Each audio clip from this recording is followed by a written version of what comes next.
Okay, let's try that again. So the footage you've just watched was from about 4 days ago when I tried to film this winter running essentials vlog, but due to human error I hadn't charged my GoPro properly. It duped me into thinking it was at least half charged, and it died within about 5 minutes of filming. So this is take 2. Luckily it's still freezing, so it's still relevant. So we're just going to quickly cover my what I class as essentials to get me through the winter period, through the cold, dark, wet months of winter.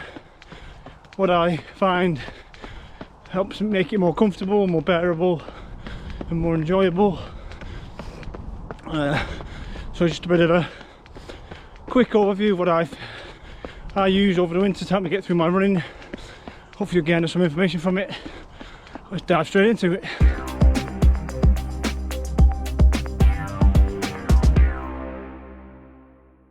So I'm just on a nice easy recovery day.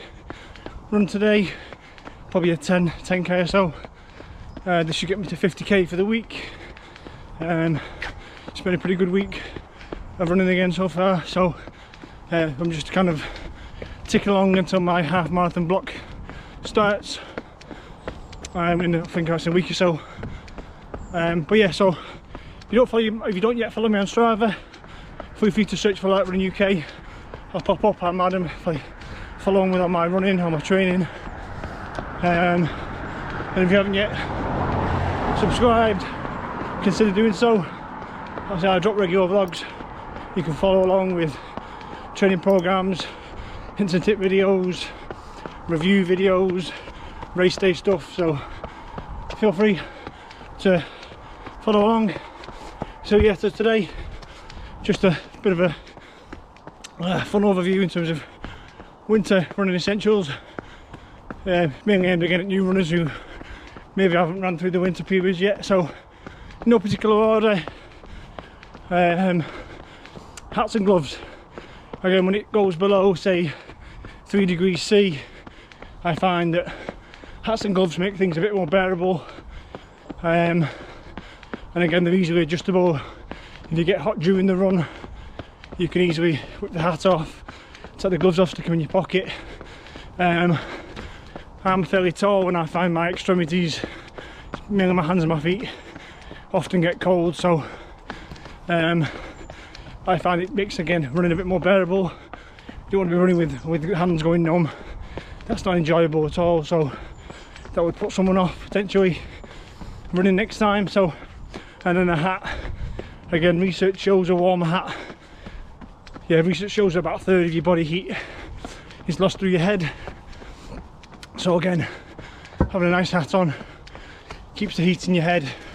You've basically won half the battle, or well, a third of the battle if I'm being precise. So yeah, hat and gloves in the really cold temperatures. I think it's about 0 degrees C today, so again just makes everything a bit more bearable. I've got feeling in my hands, everything's a bit more enjoyable.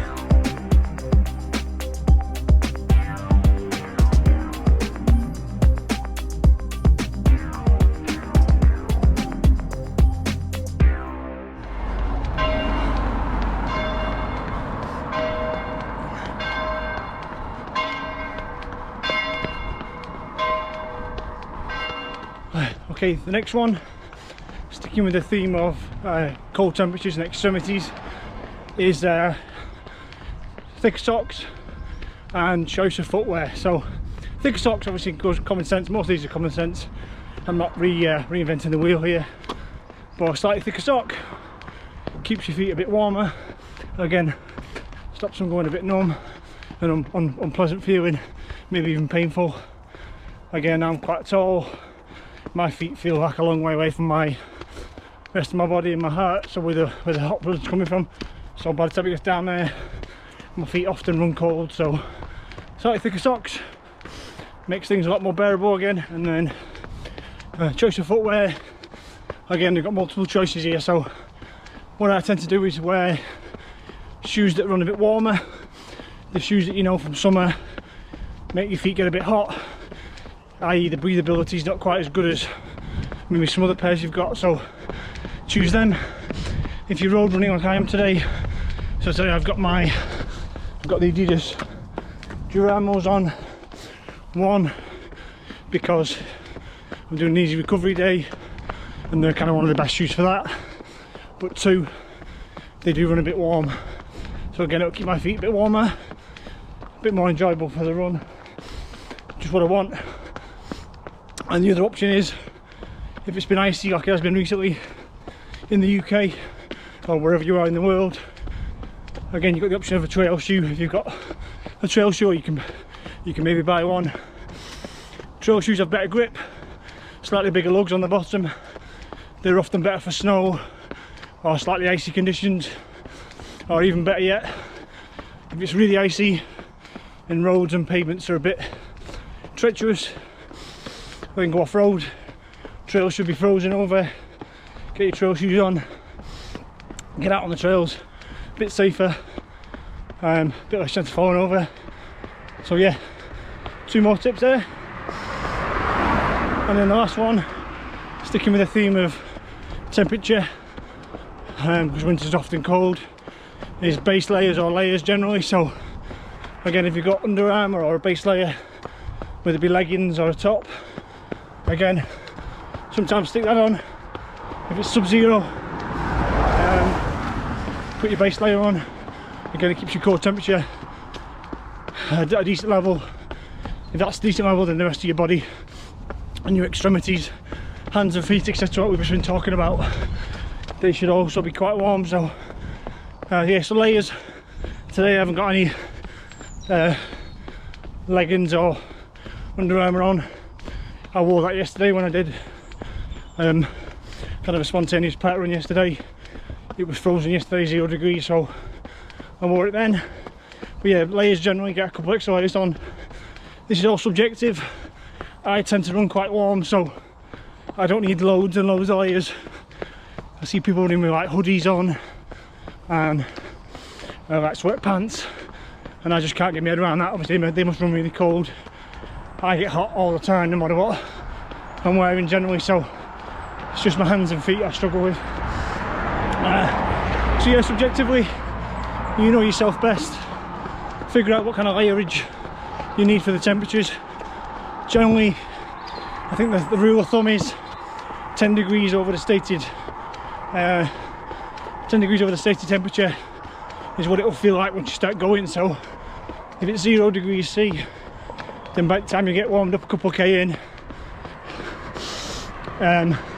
it should feel like 10 degrees C, so like just like if it's 15 degrees C outside and you whack a t-shirt on, it should feel like 25 by the time you get moving. So I think about 10 degrees is a rough rule of thumb.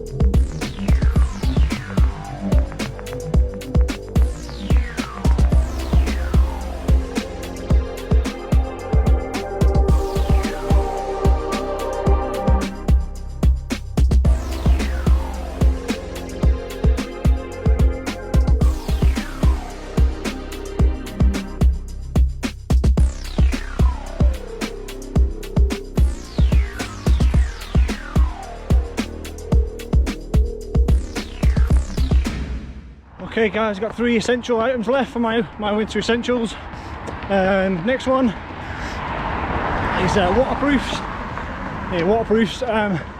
This is a fairly recent purchase of mine. I've never really had one previously. One, because I never really ran in the rain. I try to avoid it and go out when it stopped raining. And 2, again, I run quite warm, so a top layer was never really necessary. It's just wear t-shirt and gloves and a hat. But yeah, this winter, so I invest in a waterproof, and again it's already paid itself back. When you have them runs where the weather's changeable, like today it's overcast, and if it starts raining, wipe my hood up, Actually, the last time I ran around here in Bidston, it did that. It was a really changeable run. I've got a link to the vlog I did that day. Can't remember which one it was now. But yeah, it's just obviously when you get wet, again, it's not very pleasant. The rest of your run's a bit miserable. You're cold and you're wet and you're heavy and you're damp. So a waterproof's always a good option. Again, this is like a wind cheater, very thin, purely just to keep the water off and keep a bit of the wind away. It's not very thick, it's not really meant for warmth. Again, use your layers. With my previous essential item or base layers or something is your warmth layer. This is just a waterproof. So that's obviously what I use in the wet days of winter. This obviously, I picked this up quite cheap. I think it was about 16-17 quid. Somewhere, and it's just a basic wind cheater. Carrymore, very thin, hooded jacket for running.